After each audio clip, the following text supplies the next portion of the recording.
Good morning, students. We have been looking into History Chapter 4, the Mughal Empire, and we saw how the Mughal rulers they uh, established a very vast empire in the Indian subcontinent, and we saw their descent or their genealogy. They were coming from which important or the great kings. Their genealogy we have seen. They were the successors of from their father's side. They are of the successors of Timur, and from their mother's side they were from Genghis Khan, the Mongol ruler Genghis Khan. And we saw the military campaign. Their military campaign we have seen as the kings, most of the rulers, the emperors, how they did the military campaign and established a vast empire, starting from the big Babur. He founded the empire, and from Babur, Humayun, Akbar, and Shah Jahan, Aurangzeb, all these rulers, they led great military campaigns and expanded their empire. And like that, we saw the military campaign.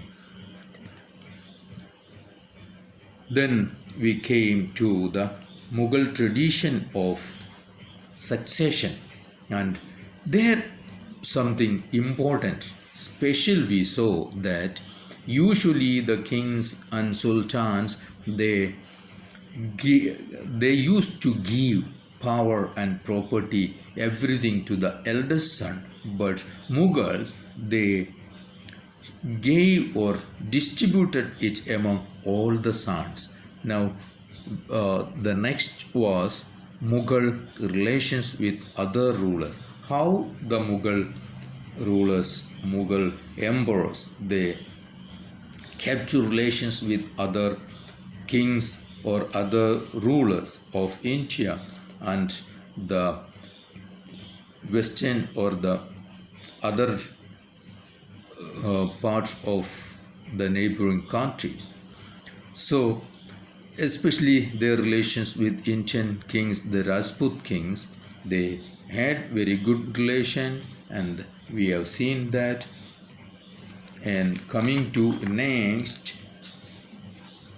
we saw that the revenue system, how the Mansabdars and Jagirdars, as we have seen Muktis or Iqtadars in the Delhi Sultans, here Mansabdars and Jagirdars or Mansabdars, how the Mansabdars were given salary by the Mughal emperors, and they also received land as revenue and they collected revenue from that, and how it was not completely under their control as was in the Delhi Sultan's time, but this was the wonderful tradition or the administrative measures of the Mughal emperors. Now, then we saw what was Jat and Zamindars.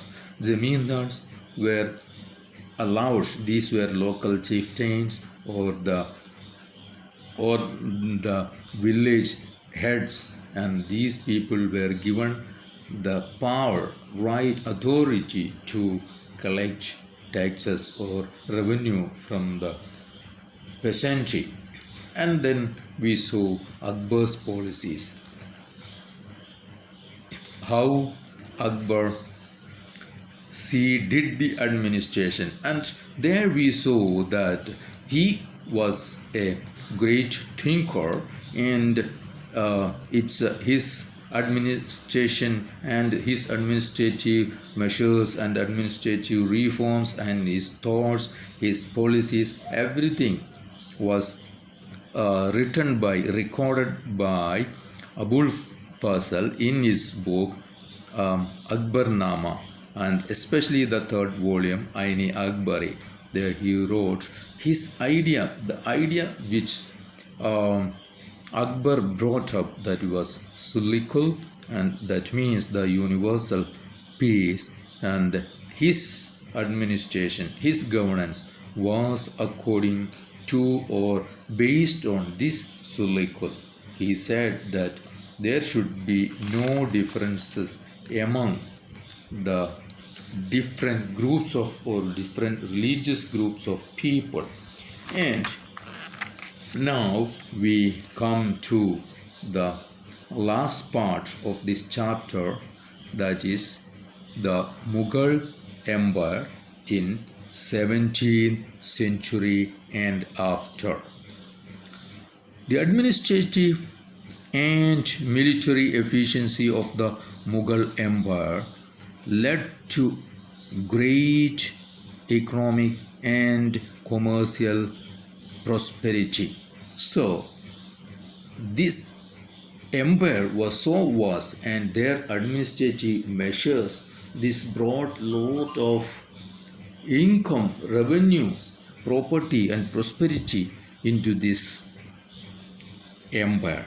It was a land of fabled wealth. So the travelers, the writers, they mentioned that it was a land of fabled wealth. But there was a problem, that the sea poverty also existed side by side. Means poverty was prevalent there along with the prosperity. So the inequalities were glaring there. Some were rich, means very rich, and some were very poor. During Shah Jahan's reign, the highest ranking Mansabdars were only 445 out of a total of 8,000 Mansabdars. That means 5.6% of Mansabdars received around 61.5% of total revenue as salary. So that means inequality was there. The emperors and Mansabdars spent a great deal of revenue on goods and other products, and this benefited the artisans and peasantry, as they were supplying the goods to the Mansabdars and the rulers. But the scale of revenue collection left very little for investment in the hands of the primary producers, that means artisans and the peasantry.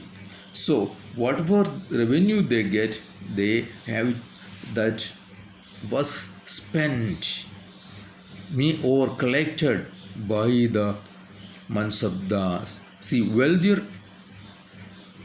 peasantry and artisans or merchants and bankers, they profited a lot, but the poorer group hardly got their livelihood. That was the thing.